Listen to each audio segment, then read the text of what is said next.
नमस्कार। आइए आज हम इस वीडियो के माध्यम से एडग्रेड अभ्यास पुस्तिका कक्षा 5 विषय पर्यावरण अध्ययन देखिए सत्र 2022-23 इसके अंतर्गत हमें एडग्रेड वर्कबुक प्रश्नोत्तर पुस्तिका प्रदान की गई है। तो आइए हम इसके अंतर्गत देखेंगे अध्याय 3 चखने से पचने तक। देखिए नया अध्याय है।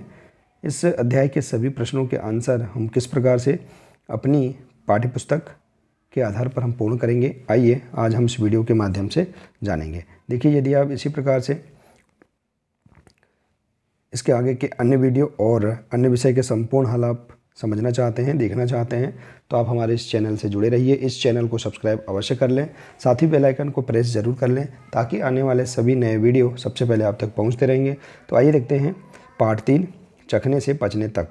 देखिए पहला प्रश्न है, नीचे कुछ खाद्य पदार्थ दिए गए हैं, उनके स्वाद के आधार पर निम्न तालिका को सही का चिन्ह लगाकर पूर्ण करें। देखिए आप इन सभी प्रश्नों के आंसर पर्यावरण की पृष्ठ क्रमांक के आधार पर आसानी से पूर्ण कर सकते हैं। निर्देश दिए गए हैं, जैसे कि देखिए पेज नंबर 24 के पैरा 3 से इसका आंसर देखिए। तो देखिए तालिका दी गई है, खाद्य पदार्थ दिए हैं, स्वाद दिए गए हैं। तो देखिए आप इस प्रकार से, जैसे उदाहरण में दिया है गुड़ का स्वाद कैसा होता है, मीठा। तो इसमें देखिए जीभ के अग्रभाग से स्वाद का पता चलता है। तो इस प्रकार से यहाँ पर दिए गए हैं। देखिए इसी प्रकार से हम देखेंगे आंवला में इसका स्वाद होता है खट्टा। यह बाईं तरफ से देखिए जीभ के दाईं और बाईं ओर तरफ से स्वाद का पता चलता है। इसके बाद है टॉफ़ी का स्वाद होता है मीठा देखिए जीभ के अग्रभाग से स्वाद का पता चलता है। और करेला का स्वाद होता है कड़वा, और इसमें देखेंगे जीभ के पीछे भाग से स्वाद का पता चलता है। और इसके बाद है इमली होती है खट्टी। देखिए इसमें जीभ के दाईं और बाईं तरफ से स्वाद का पता चलता है। तो इस प्रकार से आप यहाँ पर इस तालिका को पूर्ण कर सकते हैं। अगला प्रश्न है, जब हम भोजन ग्रहण करते हैं तो लार का क्या कार्य है। तो पृष्ठ क्रमांक 26 के पैरा 2 से आप इसका आंसर लिख सकते हैं। लार पाचन कार्यों में शामिल है, भोजन को गीला करना और भोजन की लुगदी बनाना ताकि यह आसानी से निगला जा सके। तो इस प्रकार से हम यहाँ पर इस प्रश्न का आंसर लिख सकते हैं। इसके बाद देखिए अगला प्रश्न है तीसरा। देखिए यहाँ इस प्रकार से दिया गया है, इसमें दिया है उपरोक्त दिए गए चित्र में नीतू को ग्लूकोज की बोतल क्यों चढ़ाई गई है, निम्न बिंदुओं के अनुसार उत्तर दीजिए। तो देखिए पेज नंबर 28 में आप देख सकते हैं। इसके अंतर्गत पहला प्रश्न है, नीतू को ग्लूकोज की बोतल चढ़ाने का कारण। तो देखिए शरीर को तुरंत ताकत देने के लिए ग्लूकोज हमारी मदद करता है। तो इस प्रकार से इसका आंसर बता सकते हैं। इसके बाद दूसरा, नीतू के बीमार होने पर दिए जाने वाला घरेलू उपचार। तो इसमें देखिए नमक और चीनी का घोल, ये घरेलू उपचार है। इसके बाद अगला, नीतू की कमजोरी का कारण। तो नीतू की कमजोरी का कारण उसे उल्टी एवं दस्त लगना है, या हम बता सकते हैं कि खाना और पानी शरीर में न रुकने की वजह से शरीर में कमजोरी आ गई थी। तो इस प्रकार से उसकी कमजोरी का कारण आप बता सकते हैं। अगला प्रश्न है, बीमार होने पर ग्लूकोज चढ़ाने के फायदे। तो उसका आंसर देखिए, ग्लूकोज चढ़ाने से बिना खाए पिए हमें जल्दी ताकत मिल जाएगी और हिम्मत भी। तो इस प्रकार से इसका आंसर आप बता सकते हैं।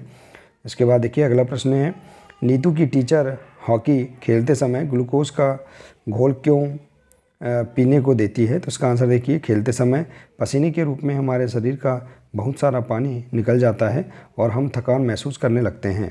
ग्लूकोज देने से हमें तुरंत ताकत मिलती है। तो इस प्रकार से आप आंसर लिख सकते हैं। इसके बाद अगला प्रश्न है, चित्र ए और चित्र बी को देखकर बताइए कि सही खाना नहीं मिलने पर दोनों बच्चों में कौन कौन सी परेशानियां हो सकती हैं।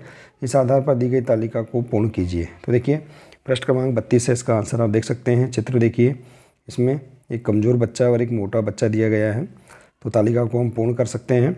चित्र ए कमज़ोर बच्चा, चित्र बी मोटा बच्चा। तो देखिए हाथ पैर पतले और पेट फूला हुआ, शरीर मोटा और थुलथुला, पैरों में दर्द, फुर्ती ना रहना, ये मोटे बच्चे में देखिए। इसके बाद देखिए अक्सर बीमार रहना पतले बच्चे, कमज़ोर बच्चे में, और खेलने की ताकत कम होना पतले बच्चों में, और मोटे में देखिए घर का खाना पसंद ना रहना, और इसमें उम्र में कम दिखना कमज़ोर बच्चे, और इसमें उम्र में अधिक दिखना। तो इस प्रकार से आप यहाँ पर इनमें अंतर आप बता सकते हैं कमज़ोर और मोटे बच्चे में। इसके बाद देखिए अगला प्रश्न है,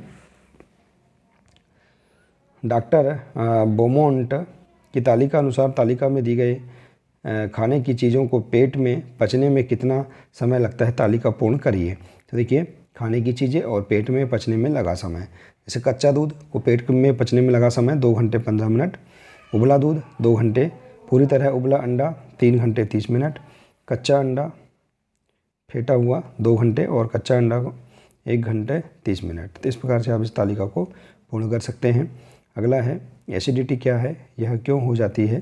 पेज नंबर 31 से देखिए, जब ठीक से खाना नहीं खाया हो या पचाया हो हमारे पेट में पाचक रस एसिड अम्ल की तरह होता है। तो इस प्रकार से आप इसका आंसर बता सकते हैं कि खाना के ठीक से नहीं खाना या पचना से हमें एसिडिटी होती है। इसके बाद अगला प्रश्न है, खाना धीरे धीरे चबाकर खाने में और खाना जल्दी निकलने में शरीर को क्या फ़ायदे और नुकसान है। तो देखिए इसका आंसर, खाना जितना ज़्यादा चबाया जाता है वह उतना ही पाचक रसों से भरपूर हो जाता है और जल्दी पचता है। तो इस प्रकार से आप आंसर बता सकते हैं। अगला प्रश्न, क्या आप अपने होठों पर कुछ शक्कर के दाने रखकर उसके स्वाद का पता लगा सकते हैं, यदि नहीं तो क्यों। तो देखिए नहीं, क्योंकि स्वाद का पता जीभ के अग्र भागों से किया जाता है। तो इस प्रकार से आप यहाँ पर इसका आंसर बता सकते हैं। अगला प्रश्न है, आपके घर में जब खाना ख़राब होता है तब आप बिना चखे कैसे पता लगाते हैं। तो देखिए खाना जब ख़राब होता है तब उससे बदबू आने लगती है, अतः गंध से ख़राब खानों का पता लगा सकते हैं। इसके बाद देखिए अगला प्रश्न, चित्र को नामांकित करिए एवं बताइए कि जीभ के किस भाग से कौन से स्वाद का पता चलता है। तो देखिए शब्दों से नामांकित करिए, दिए गए शब्दों से, मीठा, नमकीन, खट्टा, कड़वा। तो देखिए इस प्रकार से आप देख सकते हैं, इसे हम नामांकित कर सकते हैं चित्र को। अब है प्रश्न, बूझो तो जाने, हरा, पीला, खट्टा, सुगंधित, चीनी के साथ चाय में सुखद, यह विटामिन से भरपूर, उसका नाम क्या है। तो देखिए नींबू इसका नाम है। इसके बाद है हरी डंडी, लाल कमान, सीसी करे इंसान। तो इसका आंसर है मिर्ची। और छोटे से हैं मटकू दास, कपड़े पहने 150, तो अनानास। तो इस प्रकार से हम यहाँ पर इन सभी 10 प्रश्नों के आंसर आसानी से हम पर्यावरण की पाठ्यपुस्तक से हम खोजकर लिख सकते हैं। देखिए इस प्रकार से वार्षिक परीक्षा में एडग्रेड अभ्यास पुस्तिका से ही सभी प्रश्न पूछे जा सकते हैं। तो आप इसका अच्छे से अध्ययन कर लें, इसे अच्छे से समझ लें। तो आशा है कि आपको इस पाठ के सभी प्रश्नों के आंसर समझ में आ गए होंगे। मिलते हैं इसी प्रकार से अगले नए वीडियो के साथ। नमस्कार।